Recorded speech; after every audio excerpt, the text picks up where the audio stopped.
El día de ayer, el alcalde de Nueva York personalmente fue a capturar a unos pandilleros que robaban en moto, arranchando carteras a las personas. Una de esas personas fue inclusive arrastrada por los pandilleros.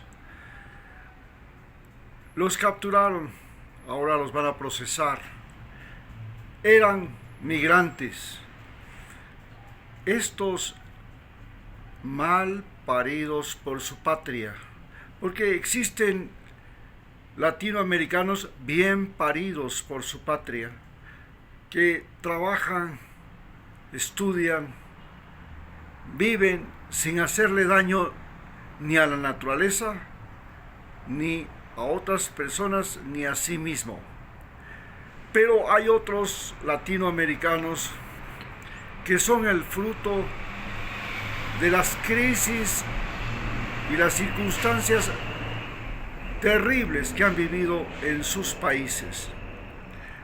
Así que, por ejemplo, para entender el origen de los pandilleros del Salvador, tenemos que remontarnos a la Guerra Civil del Salvador. La Guerra Civil del Salvador se produce cuando la CIA organiza a los contras para derrocar al gobierno sandinista en los años 90 y arma a gente que finalmente pierde esa guerra. Tras esa guerra, en la que estaban involucrados países como El Salvador y Honduras, que servían de bases para llevar cocaína a Estados Unidos, venderla y traer de regreso de Estados Unidos armas para los contras, muchos de esos guerrilleros murieron. Estados Unidos se vio en la obligación de recoger a los hijos y familias de esos guerrilleros derrotados después del acuerdo de paz en 1992 en El Salvador. Esos muchachos fueron a parar en California, pero igual que los pandilleros que ahora ha atrapado el alcalde de Nueva York en California, formaron bandas juveniles, entre esos los Latin King. Regresaron de Estados Unidos expulsados por los gobiernos norteamericanos a su país, y en ese lugar no tenían trabajo, no tenían perspectiva de vida, no tenían nada por delante. Entonces se convirtieron en las terribles maras de Centroamérica, la Mara 18, la Mara Salvatrucha y otras, que llegaron a ser el poder total y brutal en ese poder. Disponían de la vida de otros jóvenes, de la vida de la gente, a la cual le exigían sobornos para poder trabajar, para poder circular, para poder vivir. Reclutaban jóvenes y los marcaban mediante tatuajes. Y esta fue la mayor desgracia de El Salvador, que Nayib Bukele logró resolverla hasta el momento mediante el apresamiento masivo de esos jóvenes, que son toda una generación y que ahora suman más de 75,000 presos en las cárceles, y que le sirven a Nayib Bukele para conseguir los votos y ser reelecto, porque basta con que él diga que el próximo gobierno liberará a esos presos, a esos jóvenes que están ahí en las cárceles, para que todo el mundo en El Salvador vote por Nayib Bukele. En Ecuador, los mal paridos por su patria nacieron de la crisis monetaria, de la crisis bancaria, creada por los banqueros, el gobierno de Yamil Maguad, Guillermo Lasso, que era entonces el ministro de Economía, mediante el cual los banqueros consiguieron que las leyes del Ecuador les permitieran sacar libremente sus capitales fuera del país y autoprestarse el dinero de sus clientes. El dinero de sus clientes fue utilizado para comprar dólares en la calle y sacarlos luego al extranjero, a paraísos fiscales, donde tenían sus cuentas, donde tenían sus bancos, esperar a que el precio del dólar subiera, volver a introducirlo, y esto les producía ganancias extraordinarias. Pero también les sirvió para financiar la industria camaronera, que en ese momento era más rentable que la exportación de cocaína. De solamente 1 hectárea se podía sacar utilidades del 100%. Se invertía $6,000 y se podía llegar a sacar $60,000. Es decir, 10 veces más a la inversión en solo 6 meses.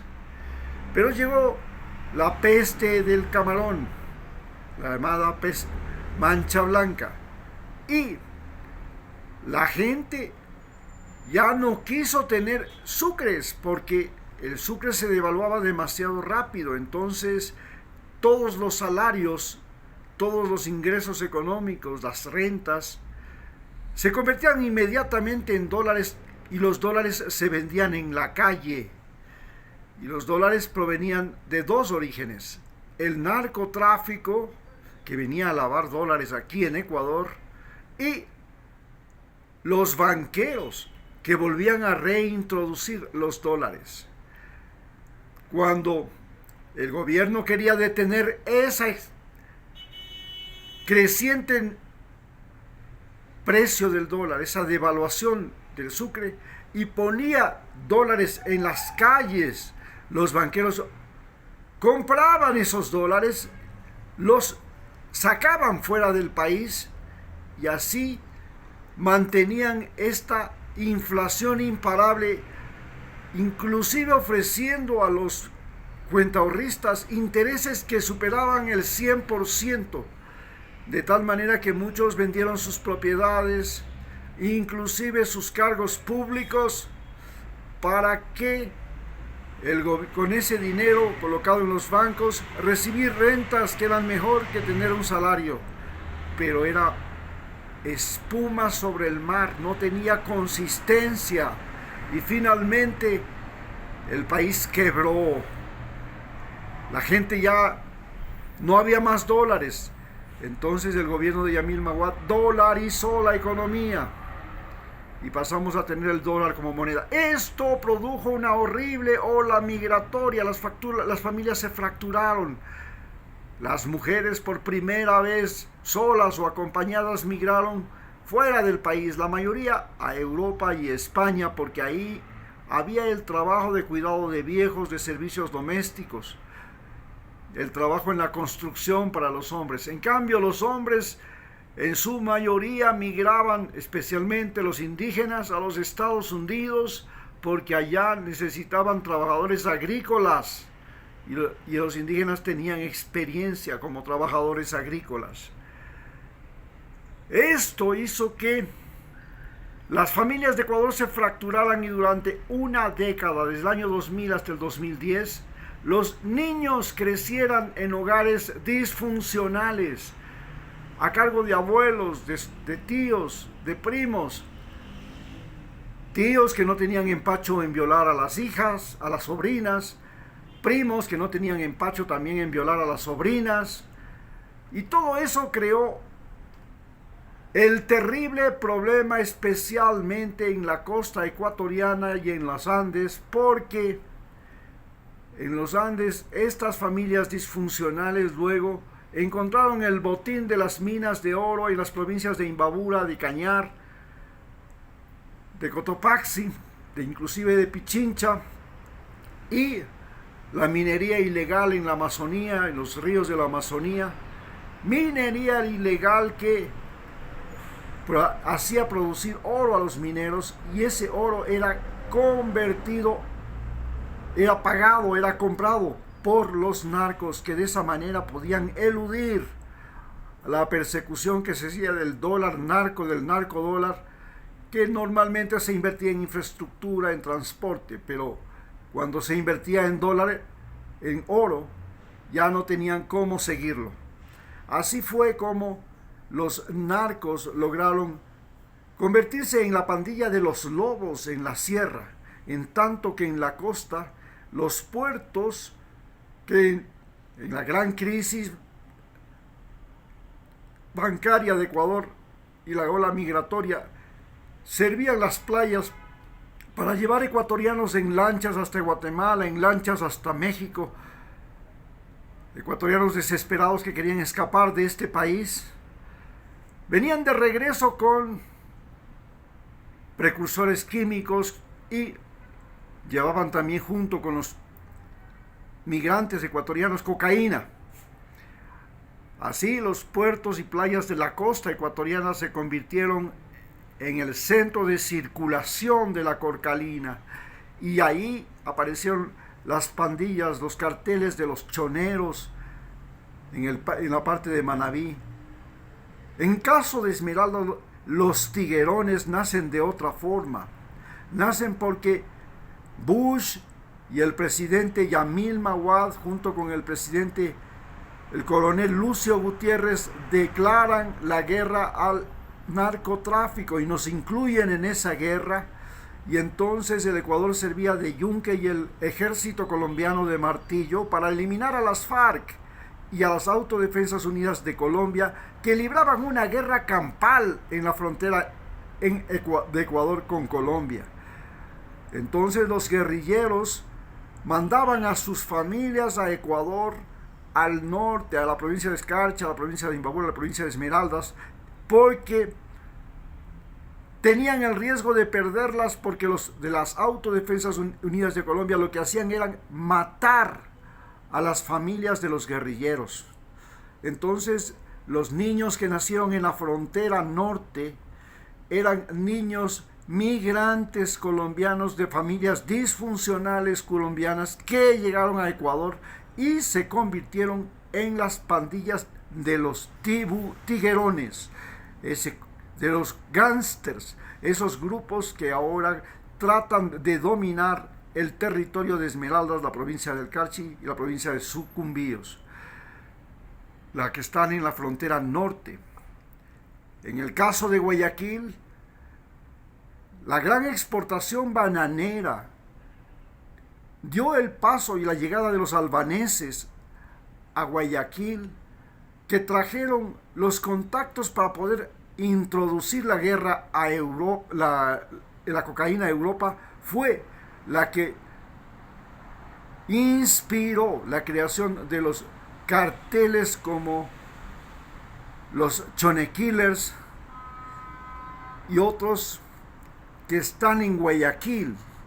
Y estos carteles del narcotráfico, vinculados con la mafia albanesa, con la mafia de la Andrágueda, la más importante mafia de Italia, fueron los que crearon el sistema de exportación de drogas a través de contaminación de los barcos y de los containers a Europa, llegando a ser el Ecuador el país que introduce el 80% de la cocaína que va a Europa, a tal punto que los puestos de Ámsterdam, de Rotterdam y otros, el de Frankfurt, el de de Hamburgo, se convirtieron en los centros de arribo de la cocaína ecuatoriana.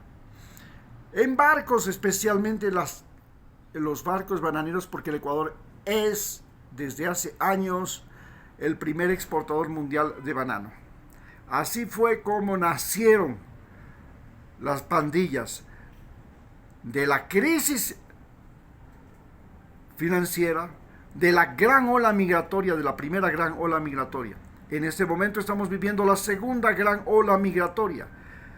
Y al igual que Venezuela, igual que Cuba, igual que otros países de Centroamérica y especialmente de países como Ecuador, los jóvenes que están creciendo en hogares disfuncionales, con familias separadas, con padres y madres trabajando en el extranjero, primos, hermanos, en manos de abuelos, en manos de tíos, en manos de la violencia intrafamiliar, son los que en 10 años volverán a ser los pandilleros de Ecuador. Esto nos obliga a pensar que el problema no ha sido la guerra al narcotráfico. El problema esencial ha sido la guerra al narcotráfico y la guerra política, la guerra anticomunista, la guerra contra los sandinistas en Centroamérica y la guerra contra el narcotráfico en México y en Sudamérica. Porque son guerras civiles organizadas por Estados Unidos para poder mantener el control de nuestros países. Estas guerras civiles son guerras en que los mexicanos se matan entre mexicanos, los colombianos se matan entre colombianos, los ecuatorianos nos matamos entre ecuatorianos, con el pretexto de impedir que Estados Unidos sea abastecido de droga, de cocaína.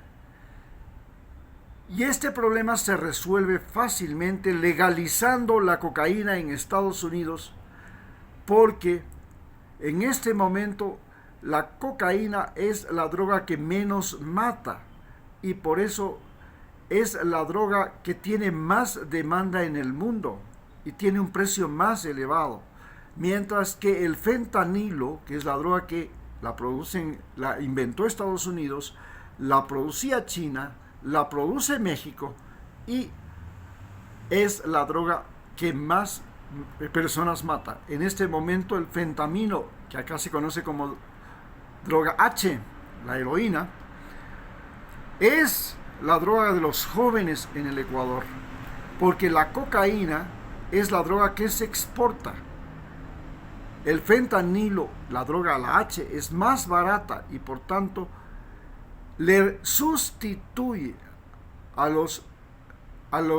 sustituye a la cocaína, y la cocaína que no consumen los narcoconsumidores de Ecuador es la que se exporta. En cambio, el fentanilo, que ahora no se consume en Europa ni en Estados Unidos por el problema mortal que significa, es la que está invadiendo nuestras calles. Así, con esta comprensión clara y definida de cómo han sido las guerras intestinas y civiles y las olas migratorias que hemos vivido los países latinoamericanos, la causante de la debacle que estamos viviendo en Ecuador, nos despedimos.